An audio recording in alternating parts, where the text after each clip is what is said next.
Michel Léger, bonjour. Bonjour. Merci d'avoir accepté notre invitation. De rien, c'est un plaisir. Pour cette interview, on va faire le tour de la ville ensemble, ville que vous connaissez bien, mais on commence devant la caserne des Vallières. Nous sommes devant les ponts. L'idée étant de parler une petite minute avec vous de ce qui a changé entre le moment où Dominique Gros est arrivé à la mairie en 2008 et aujourd'hui en 2020. Le monde a beaucoup évolué. Vous l'avez vu évoluer en étant vous-même premier adjoint notamment. Et donc voilà, j'aimerais bien un petit peu savoir, avoir un point de vue de ce qui a changé pour un maire aussi, parce que c'est ce que vous briguez comme mandat. Tout à fait. Mais écoutez, c'est un peu un contre-exemple parce que en 2008, la caserne des Vallières était déjà dans cet état-là. Et aujourd'hui, en 2020, elle y est encore. Et par rapport à tout ce que nous avons fait en matière d'urbanisme, et je pense qu'on va le voir, et les projets aussi que j'aurai si je suis élu maire, c'est vraiment l'exemple même de quelque chose qui n'a pas bougé. Donc c'est un peu un paradoxe. Alors on peut expliquer d'ailleurs pourquoi ça n'a pas bougé. D'abord parce qu'on a mis des années à acheter ça à l'armée. Bon, je passe les détails. Enfin, plus ou moins, mais là, vraiment, ça a été un parcours du combattant. Et ensuite, à faire un projet urbain en concertation avec les habitants. Et je constate, mais alors que nous avions un projet sur cette caserne, au moment où j'étais adjoint à l'urbanisme, que depuis 3 ans, plus rien ne se fait, quoi. Donc, c'est vraiment le contre-exemple, mais aussi c'est peut-être l'exemple qui montre que quand quelqu'un ne s'en occupe pas vraiment, c'est-à-dire un adjoint à l'urbanisme dynamique, excusez-moi, eh bien, les choses n'avancent pas.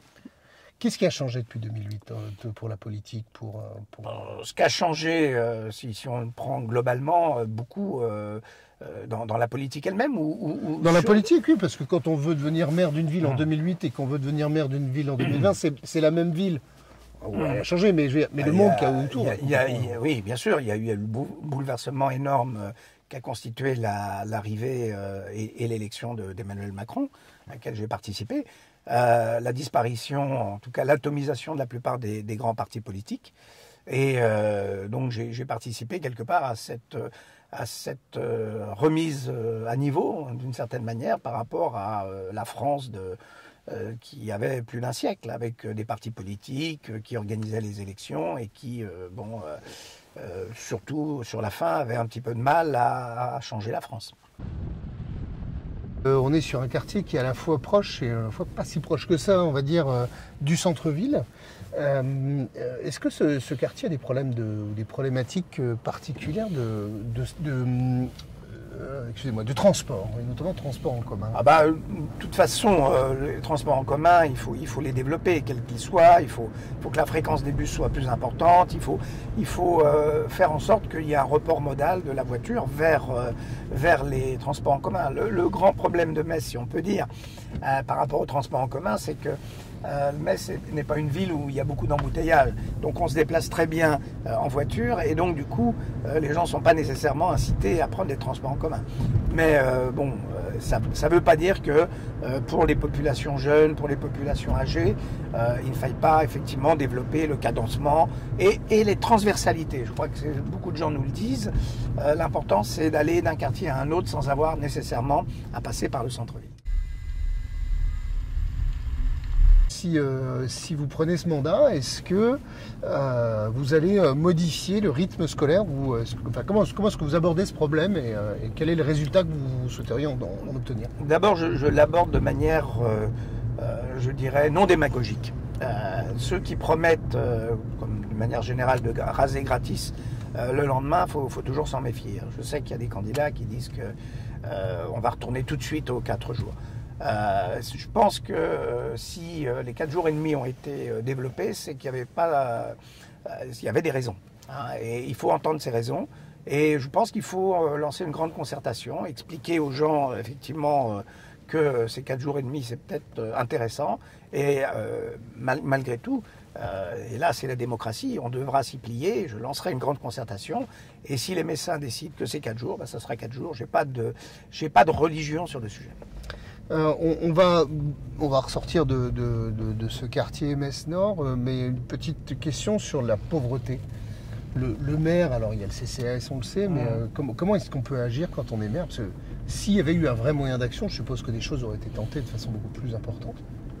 Bon, la pauvreté est un ensemble, enfin, si on prend ça sous l'angle des compétences partagées entre l'État, le département, qui est important, parce que c'est quand même, c'est même l'acteur essentiel du social. Hein. Je rappelle quand même que le département, c'est 1 milliard d'euros de budget, hein, comparé à la ville de Metz qui est de 200 millions d'euros, pardon. Donc on voit la différence. Alors, c'est 1 million d'habitants aussi, donc c'est un peu, compliqué, mais le budget social est le plus important du département. Donc c'est à partir de cette compétence partagée qu'il faut travailler ensemble. Ce qu'on fait sur la question des réfugiés, dès qu'ils arrivent, même si c'est jamais assez rapide, on a bien conscience de ça, on essaye de leur trouver une solution. Je parlais des bailleurs sociaux sur la question de la pauvreté, la très grande pauvreté, avec Julien de Normandie, qui est le ministre du Logement aujourd'hui. J'ai porté une loi qui s'appelle la loi Elan, qui prône effectivement que les bailleurs sociaux s'occupent de ces personnes les plus en difficulté. D'ailleurs, on peut s'étonner du fait que les bailleurs sociaux eux-mêmes déjà sélectionnent un petit peu leur population en refusant les plus déshérités. Donc il y a un travail à faire avec l'ensemble des bailleurs sociaux qui sont quand même... la mairie ne peut pas loger elle-même les personnes les plus en difficulté. Et même si Julien Normandie a lancé un grand plan qui s'appelle le logement d'abord, il faudra que nous y prenions notre part avec MHT et avec les bailleurs sociaux pour faire en sorte de résoudre le plus vite possible et de manière déterminée toutes ces questions. Alors vous avez raison de dire que si on l'avait fait... je dirais, si on y avait consacré sans doute des milliards et des milliards, on y serait arrivé aujourd'hui. Aujourd'hui, la difficulté, c'est effectivement cet équilibre entre le développement économique, la culture, à laquelle on donne beaucoup d'argent, l'éducation, etc., et la question de la très grande pauvreté et de la pauvreté en général. Voilà, il faut d'abord trouver les moyens que ça ne se reproduise pas, au sens propre du terme, et faire en sorte que, notamment, et c'est ce qu'on a fait avec des tarifs de cantine à 1 euro, que les enfants les plus pauvres puissent au moins manger, puissent se loger avec le plan pauvreté, et faire en sorte que dès que des gens qui viennent un peu de l'extérieur avec des problèmes sociaux énormes puissent aussi être accueillis, logés et nourris et éduqués d'une certaine manière.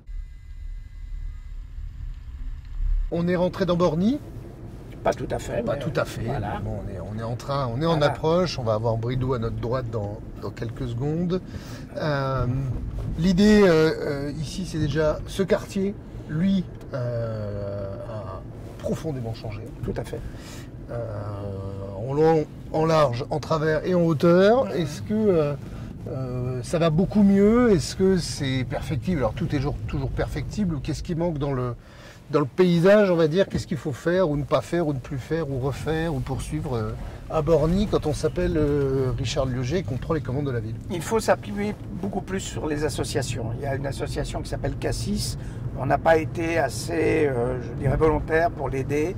Parce que les associations, le bénévolat, je voudrais vraiment en parler, c'est quand même essentiel. Tout l'État, les collectivités, les fonctionnaires ne peuvent pas tout faire. Aujourd'hui en France, heureusement qu'il y a ce tissu de bénévoles auquel je voudrais rendre hommage, et notamment cette association. Donc je m'appuierai beaucoup sur cette association pour développer pas mal de choses sur Borny. Il y a eu des choses, vous avez raison de dire, de fait. Et en premier, la BAM, mais que l'opposition voulait, messieurs Thiel et consorts, les amis de monsieur Grosdidier, ne voulaient surtout pas mettre au milieu de Borny, c'était donner de la confiture à des... Je ne finirai pas la phrase, mais tout le monde a compris. Donc la BAM est une superbe réalisation architecturale, et tout ce qu'on appelle... on appelle le fond de Borny, mais j'aime pas ce terme. Tout ce qui est derrière à Borny, c'est une des réalisations que j'ai continué. Il faut rendre hommage, je suis très critique quelquefois, mais il faut rendre hommage à Denis Jacquat d'avoir commencé ce défrichement grâce à l'ANRU, d'avoir abattu un certain nombre de tours et d'avoir commencé. Mais au moment où nous sommes arrivés, il y avait encore beaucoup de choses à faire et nous l'avons fait. Et notamment, nous avons installé une des boulangeries et une des pharmacies les plus rentables de Metz, ce qui montre bien que quand on réhabilite un quartier, eh bien, on permet effectivement à ce quartier économiquement de revivre. Et à partir de ce moment-là, quand on est là, qu'on arrive sur la BAM, on voit tout de suite au fond des nouveaux très beaux bâtiments. De la rue de Sarre. Voilà, dont on va parler. Il y a des problèmes encore de sécurité dans ce quartier qu'il faut traiter. Bien sûr qu'il y en a, bien sûr. Moi, j'y viens assez régulièrement. C'est pas rare chaque fois de voir des voitures qui grillent les feux très rapidement, des motos, des quads, des choses comme ça, bien sûr. Et puis des deals donc il faut renforcer effectivement la sécurité dans ce quartier, et pas qu'au centre-ville.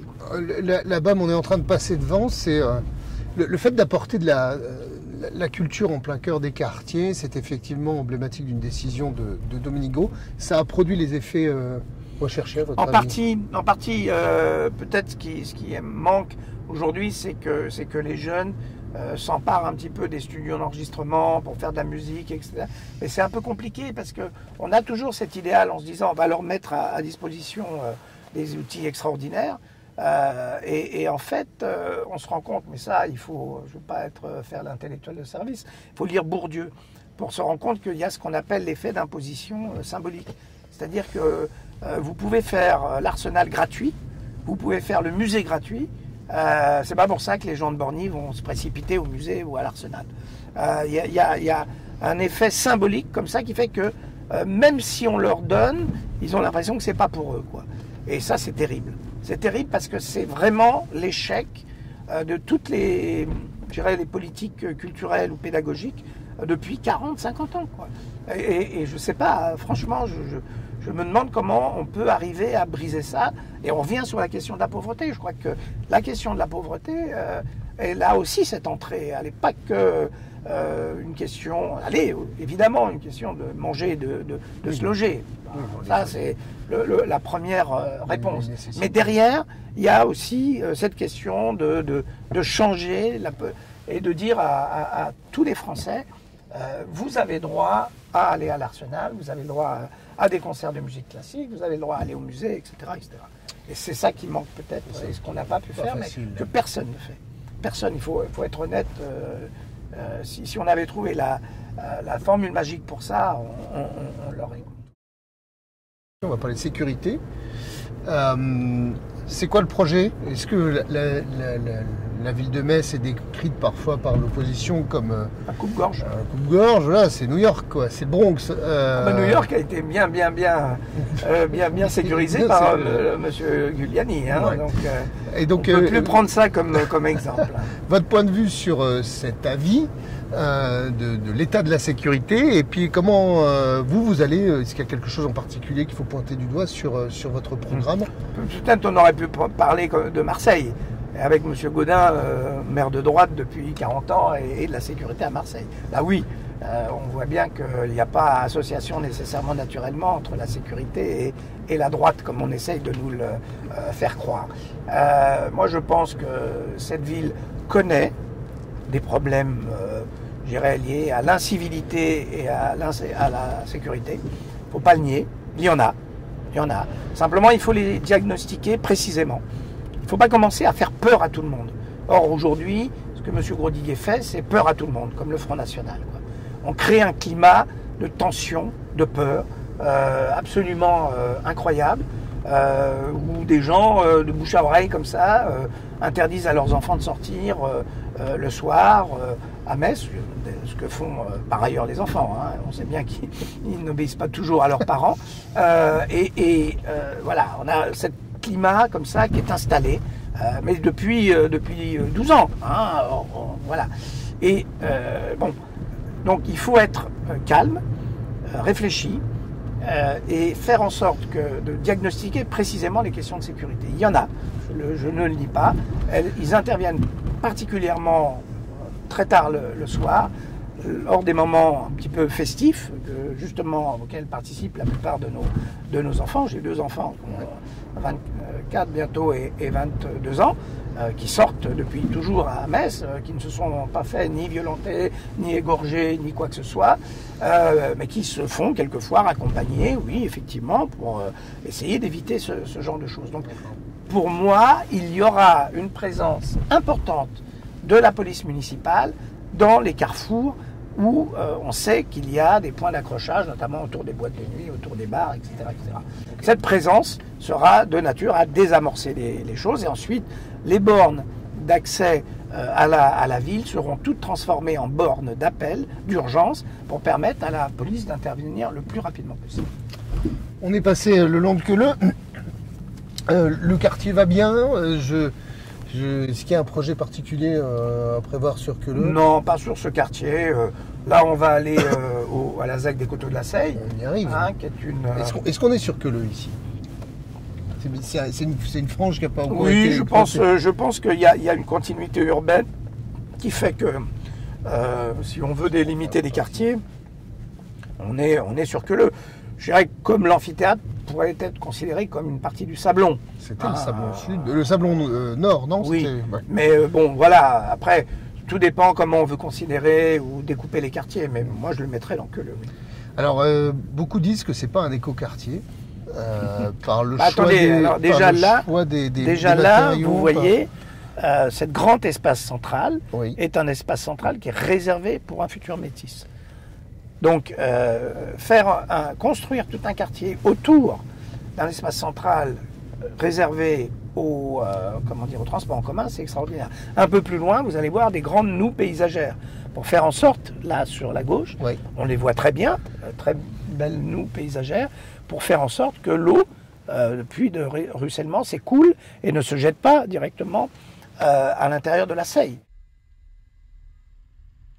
Quand on parle de stationnement, on a eu aussi une politique de stationnement pendant les 12 années du mandat de Dominique Gros, qui ont fait pas mal couler d'encre, de sueur et de... On a eu l'impression d'avoir un petit peu une recherche à tâtons et puis que finalement c'est pas satisfaisant. Vous faites quoi vous pour le stationnement? Alors c'est essentiellement du stationnement de centre-ville ou de périphérie de la gare, mais c'est là que se concentre le plus gros des problèmes. Vous avez quelque chose de particulier à votre projet? L'extraordinaire, mais vraiment extraordinaire malice et intelligence de l'opposition, qui n'a rien fait pendant 12 ans et qui n'a rien proposé, et d'avoir imposé 2 thèmes majeurs aujourd'hui dans le débat politique, c'est la sécurité et le stationnement. Alors, on parle de la sécurité et du stationnement. On parle de la sécurité et du stationnement. Et tous les jours, à tous les conseils municipaux, on parle de ça. Alors, franchement, si on se compare aux autres villes, le stationnement n'est pas plus cher. Il n'est pas plus... Alors, peut-être un petit peu plus compliqué, il y aura des choses peut-être pédagogiques à faire, mais il y a des solutions. Je n'arrive pas à comprendre pourquoi, par exemple, avec cette carte qui s'appelle Bonjour Metz, qui permet de ne pas payer le stationnement. Je le dis encore une fois, mais on l'a dit 10 fois, 15 fois, 20 fois. Et là, l'opposition est extraordinairement forte. Mais c'est vrai aussi que c'est des sujets tellement démagogiques. La sécurité, on vous dit il faut avoir peur. Alors tout de suite, tout le monde a peur. Le stationnement, vous payez trop cher. Mais bien sûr, on paye trop cher. Tout le monde paye trop cher. Les impôts, c'est trop cher. Donc il y a sans doute des solutions à trouver sur la question du stationnement. Mais cette généralisation, cette panique générale autour du stationnement est complètement irréaliste. Et là, franchement, ils ont été très forts. Donc moi, je remettrai à plat un certain nombre de choses autour du stationnement, mais en même temps, ce sont les mêmes qui nous parlent d'écologie. Donc il faudra savoir, est-ce que si on fait de l'écologie, on invite, et si on baisse les tarifs, on invite tout le monde à prendre sa voiture diesel pour aller, ou même essence, pour aller en ville. Il faut savoir ce qu'on veut. Est-ce qu'on veut justement quelque chose de vertueux au niveau écologique, puisque tout le monde est écologiste aujourd'hui, même M. Grosdidier. Et en même temps, il veut baisser les prix des parkings, il veut graser gratos demain. Il faut savoir aussi, et là je vais prendre un peu de temps sur ces question du stationnement, que les concessions qui ont été faites aux personnes qui vous font payer les stationnements, les concessions ont été négociées par Jean-Marie Rouge, sur quelquefois 60 ou 70 ans. En contrepartie de l'aménagement de ces parkings. Donc il est extrêmement difficile de revenir en arrière, sauf encore à créer un déficit, à augmenter les impôts, ce qu'évidemment personne ne veut. Donc il y a des solutions, notamment la carte Bonjour Metz, il faudra la systématiser.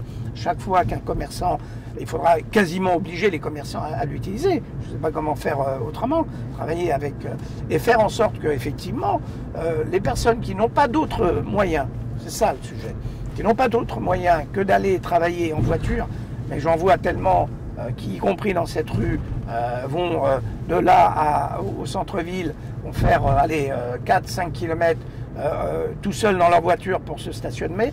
Il y a un moment donné, il faut être vertueux, il faut dire effectivement, on va travailler sur le report modal et on va travailler en même temps, mais ça on l'a déjà fait et on va continuer à le faire, sur une baisse des tarifs de stationnement. Je rappelle quand même que l'essentiel des personnes qui habitent Metz ont la possibilité d'avoir un stationnement résidentiel pour 10 € par mois là où ils habitent. Donc c'est quand même assez peu cher.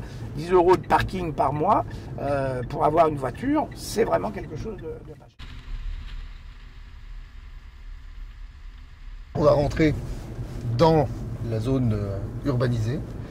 Le centre historique, avant, avec ce quartier qui s'étend, que certains désignent comme un centre-ville numéro 2, qui repositionne la gare SNCF au centre du dispositif. Mais alors, c'est un quartier ou c'est un centre-ville numéro 2? Et si c'est un centre-ville numéro 2, comment on fait pour gérer ça? Alors je veux vraiment pas paraître immodeste, modeste, pardon, auprès des auditeurs et des spectateurs, puisqu'on est filmé. Oui. Mais 20 hectares de construction, c'est exactement le quartier impérial. C'est-à-dire que les Allemands ont rasé les constructions, les remparts, pour faire 20 hectares le quartier impérial. Là, on a 20 hectares. Et le seul problème qu'il y a, c'est qu'ils ont positionné la gare entre les deux. Et le seul problème qu'on avait avec, et que Jean-Marie Rochat, sur lequel il a buté, mais qu'il a solutionné, c'est que la gare est un petit peu ce barrage qu'il y a entre le centre-ville et ici. Et donc, il faut travailler sur ce barrage.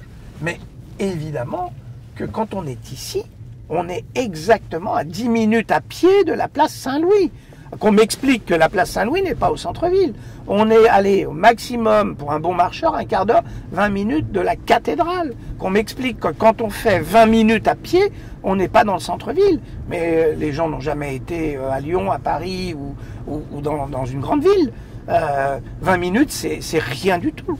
Évidemment que c'est le centre-ville. C'est le centre-ville avec, et vous l'avez très bien dit, un repositionnement, parce qu'aujourd'hui, je suis désolé, pour l'église chrétienne, ce n'est plus nécessairement l'église au milieu du village, c'est-à-dire la cathédrale au milieu de la ville, mais c'est la gare, c'est les moyens de déplacement. Les gens se déplacent tellement que c'est la gare qui est l'épicentre. On parle de commerce, des problématiques du commerce dans les centres-villes d'ailleurs, pas que celui de Metz, avec les accords d'installation périphérique. Qu'est-ce que vous avez comme point de vue? Qu'est-ce qu'on peut faire? Vous parlez de la carte Bonjour Metz tout à l'heure et du stationnement, mais est-ce qu'il y a quelque chose? Qui est-ce qui a permis l'installation de Waves? Je vous laisse répondre à votre propre question. Monsieur Baul, Monsieur Grosdidier, qui ont voté pour. Voilà. Les mêmes qui, aujourd'hui, en tout cas pour Monsieur Grosdidier, contestent ou disent que le centre-ville soit désertifié. Sans doute qu'il y a aujourd'hui une grande mutation du commerce national et international. Mais je veux dire, plutôt que de crier comme ça et de voter d'ailleurs à un moment donné pour ces grandes surfaces, je mets de Muse de côté parce que pour moi c'est le centre-ville et c'est pas à l'extérieur.